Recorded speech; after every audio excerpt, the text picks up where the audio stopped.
It's time for Recipe of the Day. To cook a ham in the slow cooker or to not cook a ham in a slow cooker, that is the question. So I've done a lot of testing and I think I've come out on the side of don't cook your ham in the slow cooker, except in certain situations. So the main issues are that a lot of hams, depending on the type, and we'll talk a little bit about this, but a lot of hams don't end up looking as nice when cooked in the slow cooker. And that is partly because if they have a bone or slices, they kind of like pull apart from those things as they're in there. So that's part of it. And then the other part is you don't get as nice of a glaze, like that shiny look on the ham as you do if you do it in the oven. Of course, you can get that if you like put it in the oven after, but that kind of defeats the purpose of doing it in the slow cooker, especially if the reason you want to do it in the slow cooker is because you're doing like a big holiday dinner and your oven's going to be full of other things, right? So that is kind of like my main diagnostic tool, I guess, for deciding if you want to do your ham in the slow cooker or not. So first of all, like I said, it's not going to turn out as pretty. So if you are having this ham as like your main entree and you want to take it to the table and carve it at the table, it's all beautiful. Or if it's going to be like part of a buffet where people are kind of cutting it themselves and you want it to look nice, then I do not recommend doing it in the slow cooker. It's going to look so much nicer in the oven. If, on the other hand, you are planning to slice it in the kitchen once it's heated up and nobody but you is going to see it, then it actually is very tasty and you even can get some of the nice glaze flavor on there. I'll explain that. So then you can totally do it in the slow cooker. That is great. Now, if you want to be saving space, right, because your oven is full of all those other things, and so you want to have the ham in the slow cooker, then yes, that's a great option. It just means, like I said, like you're not going to be able to then put it under the broiler or in a hot oven to get that beautiful glaze on in the end because other stuff is in there. So it's not going to be as pretty. So yeah, I'm basically saying if you wanted your ham in the slow cooker, it is a great option, just not the best option if you want it to like look really pretty. If you want it to look really pretty, I will link in the show notes to how to bake ham. And coming up soon on Cook the Story, I have recipes for how to do a perfect glazed ham and also for a maple glaze and a pineapple glaze that are both really nice done in the oven. So I will be telling you about those as they come up. If you want that beautiful ham, oh gosh, the pineapple one, I just did a sneak peek of the video of making it on Instagram and TikTok and Facebook. So you can go see that sneak peek. You'll see it's just stunning and gorgeous. If you want to be taking something to the table, that's what you want to do, not this. But you're here because you want to know about slow cooking your ham in the slow cooker. And so I'm saying do it if it doesn't need to be pretty. And if that is the situation you're in, then you can absolutely do it. I will say some hams are better in the slow cooker than others.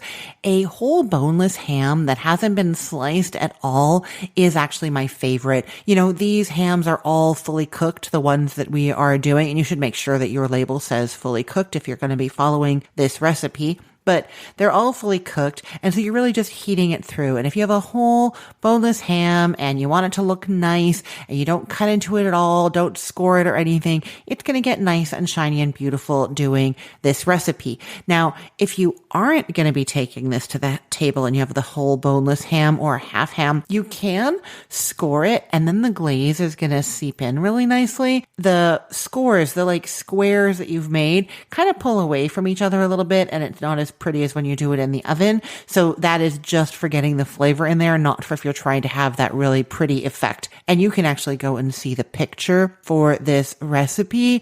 You'll see that the scores just aren't as beautiful. You can compare the picture of the ham in the slow cooker to scroll down a picture of a glazed ham and you'll see how much nicer the scores look from the baked ham than from the slow cooker ham. So yeah, whole boneless ham, don't cut it, don't do anything to it. It's going to be your best bet for slow cooker. Now, if you have a spiral cut ham that has all those slices in it, those are going to like pull apart from each other a little bit in the slow cooker, which isn't a bad thing. That happens in the oven too, but they're not going to get like sticky and glazed. They just kind of look floppy. So the best thing to do is to put the ham cut side down in the slow cooker so that the slices are kind of like parallel to the bottom of the slow cooker. And then the weight of the ham, the weight of those slices keeps them all compressed down, and then they won't like flare open in that same way. So that's what you do with that one. And then if you have a bone-in ham or semi-boneless ham, it is not going to look as nice after slow cooking. The meat kind of pulls away from the bone in a not very attractive way. So that is my least favorite choice. Again, though, it's going to taste delicious. And so if you are slicing this in your kitchen and nobody's going to see it but you, absolutely go ahead. It's going to be fantastic. The slow cooking in the slow cooker and all that moisture makes a really juicy ham. So it's going to taste great. In terms of what size slow cooker you need, you really just need a slow cooker that fits your ham. And so, try putting your ham in your slow cooker. If it fits, great. If not, it won't. But you can then cut the ham into multiple pieces so that they fit, especially if, okay, I'm sounding like a broken record, especially if you're not planning to take this to the table and have it be beautiful. It doesn't matter if it's cut into pieces if you're the only one seeing it, right? Okay, and then what size ham do you need? If you have a boneless ham, you want 1/3 of a pound of ham per person. And if you have bone-in ham, 1/2 pound per person. That's because the bone takes up some of the weight, so you want to make up for that.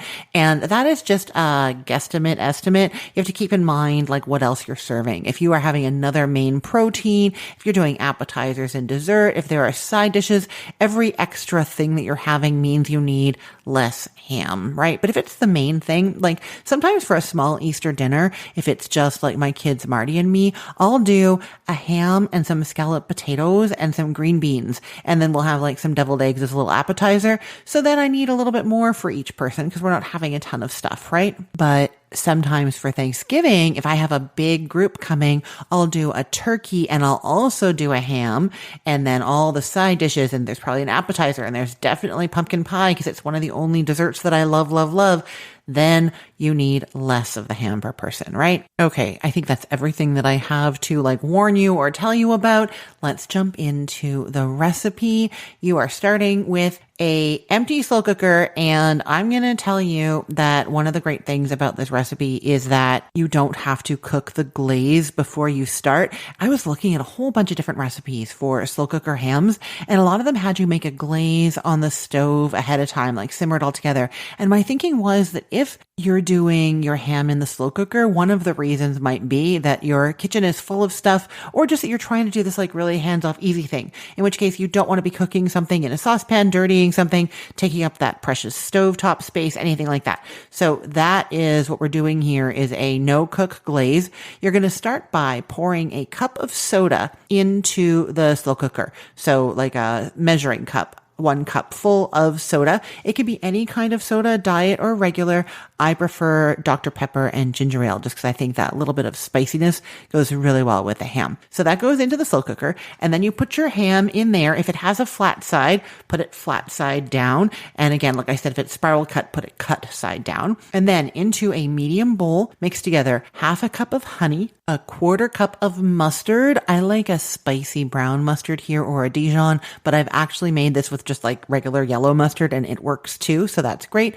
And then a teaspoon of vinegar. The recipe says cider vinegar, but really any kind of vinegar is going to be fine. It's just a teaspoon. So you're not going to get like the flavor profile of this vinegar. You could even just use like white distilled vinegar. Okay. So mix those 3 things up really well. And then you're going to scoop out 1/4 cup of it and brush it all over the top and sides of the ham that you have in the slow cooker. And then cover that remaining glaze and put it in the fridge. We'll need it later. Then if you want to, you can stud the ham all over with cloves.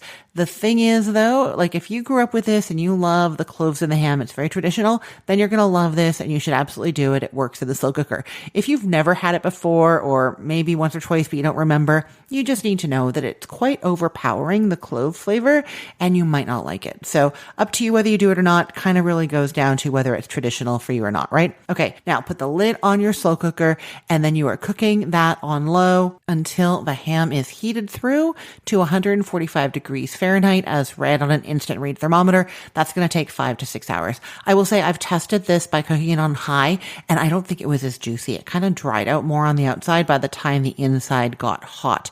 And I'll also say that 145 degree Fahrenheit, that is the recommended like USDA temperature for ham. Even though the hams are fully cooked, bringing them up to that temperature is like the safe temperature. Really, we're just heating them through. So as long as it's warm, you're probably fine, but that is the guideline. And so, you follow it if you want to be following the guidelines. I always follow it. I know that not everybody does. Okay, so once the ham has reached that temperature, while the ham is still in the slow cooker, brush it all over with the remaining glaze that you put into the fridge, and then put the lid back on and leave it in there for 5 minutes just to heat that glaze through. Then take the ham out of the slow cooker, and this is optional, but I really think it makes a difference. Brush the ham all over with a 1/4 cup of honey, and that's going to just make it a little bit shiny on the outside, which is one of those like glazed characteristics. We're not going to get the little brown crispy edges, but you can get a little shine with that little bit of honey added at the end. Okay, that is how to do a ham in the slow cooker, and I guess it's also whether or not you should do a ham in the slow cooker. I will put the link to the recipe in the show notes for this podcast episode, or you can head to cookthestory.com/ROTD and get it there.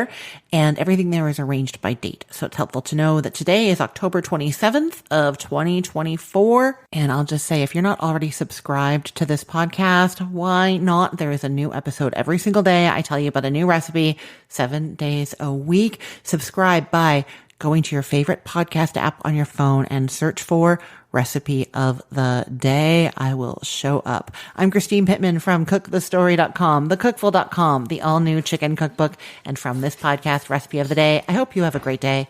Let's get cooking.